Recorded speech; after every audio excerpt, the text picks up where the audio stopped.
শুভ নববর্ষ বন্ধুরা, কেমন আছেন আপনারা? নূতন বছরে জানাই আপনাদেরকে অনেক শুভেচ্ছা। বড়দেরকে জানাই প্রণাম, আর ছোটদের জন্য রইল অনেক ভালোবাসা।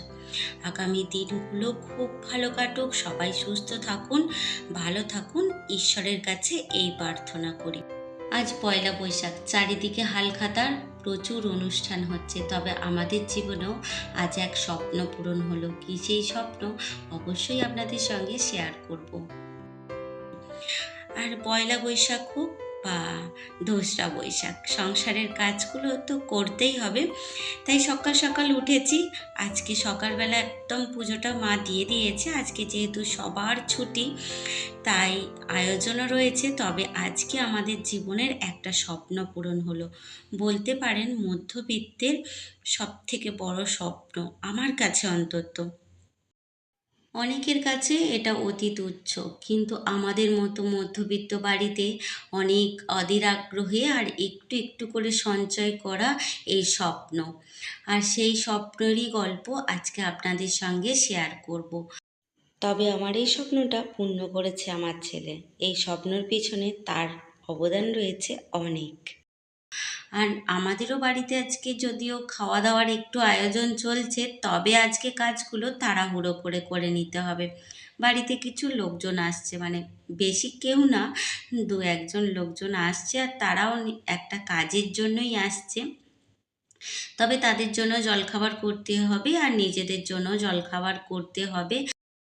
যতই তাড়াহুড়ো থাক বা যতই ব্যস্ততা থাক, এই বাসি কাজকর্মগুলো যতক্ষণ না গুছিয়ে নিচ্ছি, মনের ভিতরটা কিন্তু একটা আনচান করতেই থাকে যে কাজগুলো করলাম না।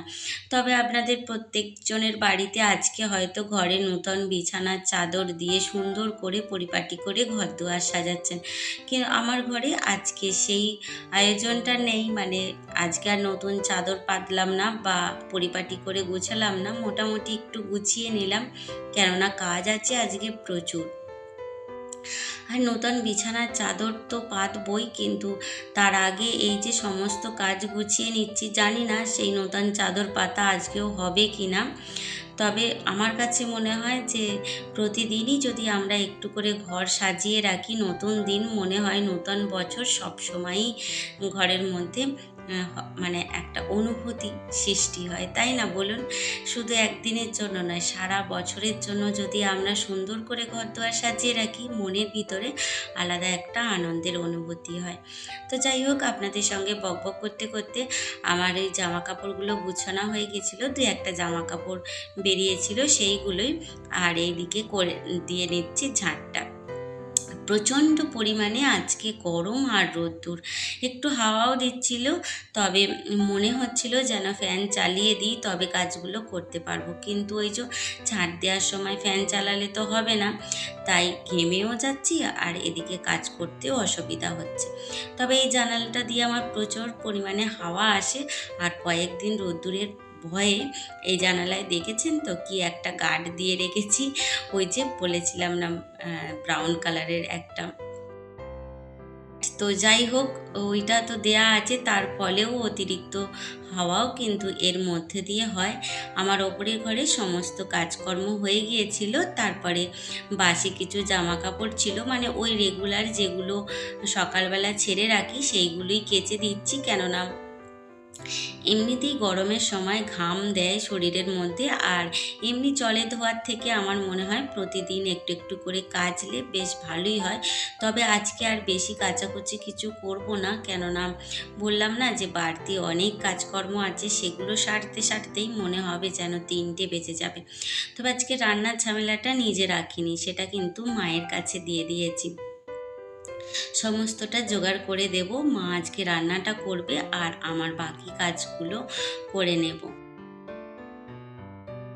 আজকে অনেকের বাড়িতে পাঁচ তরকারি, ভাত, মাংস এইসব অনেক কিছু আয়োজন হচ্ছে। তবে যেহেতু ছেলে দূরে থাকে, তাই মন চায় না যে পাঁচ তরকারি, ভাত, মাছ, পায়েস, মাংস করে খাওয়া দাওয়া করতে।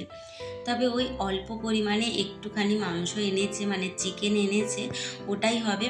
তবে ওই 5 রকম ভাজা বা পরিপাটি করে আজকের দিনে যেমন পায়েস রান্না হয়, সেগুলো আর করতে মন চাইলো না।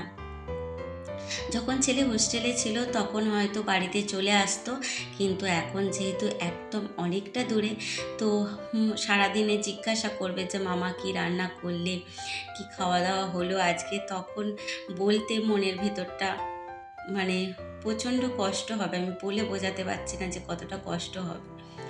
তো সেই কারণেই থাক, ছেলে যখন আসবে তখন ভালো মন্দ অনেক কিছু রান্না করে খাওয়াবো।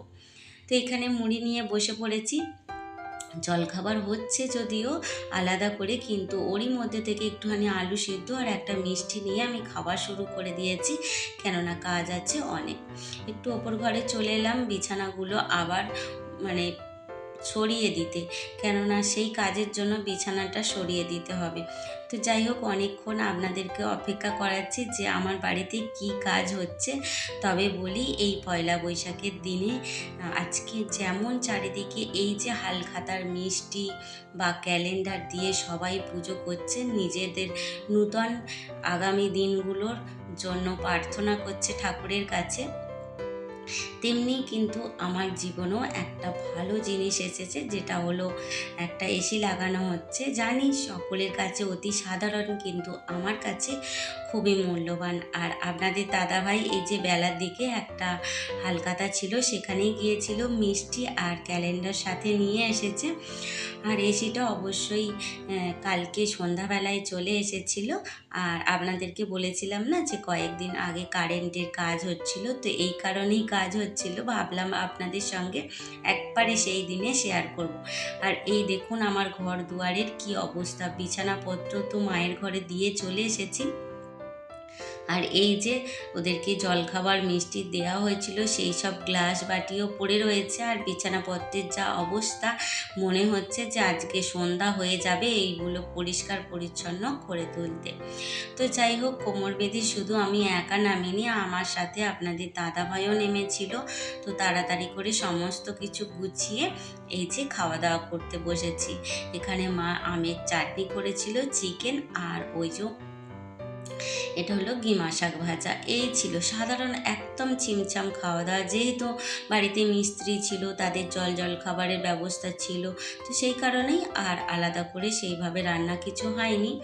আর এই যে ঘর দুয়ার পরিষ্কার করে নিয়েছি, বিছানাপত্রও মিলে নিয়েছি। কেমন হয়েছে আমার এই স্বপ্নের এসিটা জানাবেন। আসলে সত্যি আমার কাছে স্বপ্ন, জানি অনেকের কাছে অতি সাধারণ জিনিস, কিন্তু আমার মতো মধ্যবিত্ত মানুষের কাছে অনেকটাই মূল্যবান। তো অনেক বকবক করলাম, জানি না কাদের ভালো লাগছে কাদের ভালো লাগছে না। তবে আপনারা যারা ভিডিওটা দেখছেন, যদি কোনো কারণে কোনো অংশে ভিডিওটা একটু হলেও ভালো লেগে থাকে, তাহলে চ্যানেলটা সাবস্ক্রাইব করে আমার পাশে থাকবেন।